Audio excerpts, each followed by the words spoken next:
Tuhan tidak dapat disanjung.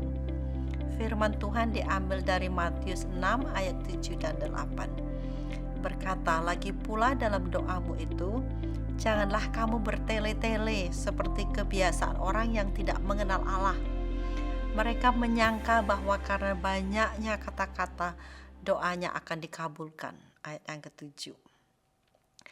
Tanpa memandang usia, umumnya manusia suka disanjung.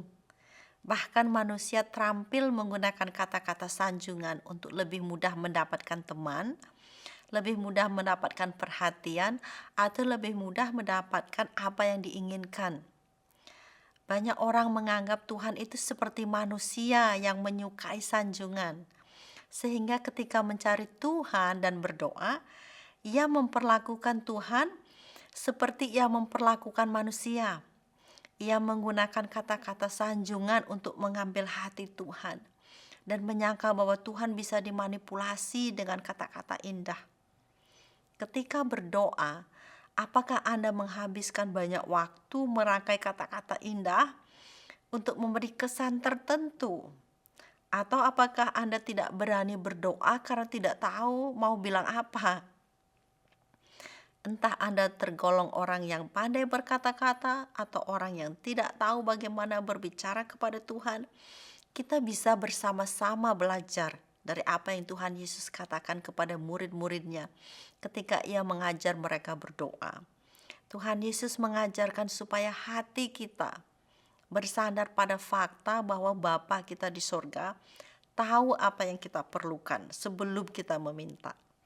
Ketika mata Anda tertuju kepada Bapa yang mengenal kedalaman hatimu, Anda dapat berbicara kepadanya dengan penuh keyakinan, seperti Anda berbicara kepada seorang sahabat yang mengerti hatimu.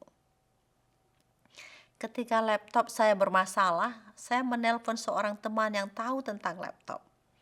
Saya tidak perlu bersusah payah menjelaskan, tetapi saya langsung tahu apa yang saya perlukan. Ketika Anda menyadari bahwa Anda sedang berbicara dengan pribadi Allah yang tahu siapa Anda dan tahu kebutuhanmu, beban yang membebani hatimu dipindahkan kepada Tuhan. Anda tidak akan berpikir, bagaimana nanti kalau saya salah ngomong? Perhatian Anda tidak lagi pada kata-kata yang tepat, tetapi beralih kepada kemampuan Tuhan untuk mengerti. Keyakinan Anda tidak terletak pada kemampuan Anda untuk berbicara, tetapi pada kemampuan Bapa untuk memahami kebutuhan Anda. Kemampuan Bapa melihat dan mengerti pergumulan Anda, dan kemampuan hati Bapa yang begitu siap menolong. Ketika kita mengandalkan kemampuan Tuhan, bukan kemampuan manusia, kita mengalihkan pandangan kita dari diri sendiri dan menaruhnya pada Tuhan. Dan kita juga mengalami damai sejahtera apapun jawaban Tuhan atas doa kita. Sebaliknya, orang yang tidak mengenal Tuhan akan mengandalkan kemampuannya dalam merangkai kata-kata indah dan mengira bahwa Tuhan bisa dimanipulasi oleh kalimat yang diucapkan dalam doa.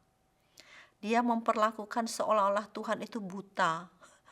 Ia berdoa tetapi bebannya masih dipikul sendiri karena imannya ada pada diri sendiri, bukan pada Tuhan.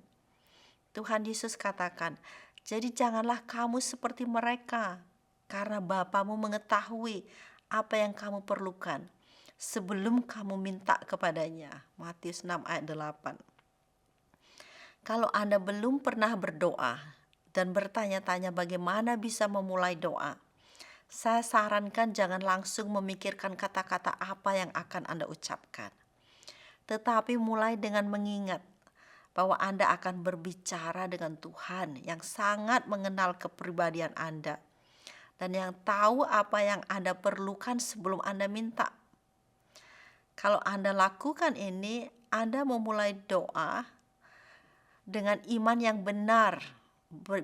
Biarlah kesadaran bahwa Tuhan sudah tahu apa yang Anda perlukan dan siap menolong menuntun Anda mengungkapkan isi hatimu kepada Tuhan. Iman yang benar kepada Tuhan memiliki kuasa untuk membawa kita ke dalam persekutuan yang kudus dengan Bapa di sorga, dan menghantar kita bercakap-cakap dalam doa dengan hati yang penuh keyakinan bahwa Bapa di sorga mengetahui isi hatimu. Kiranya Roh Kudus menolong.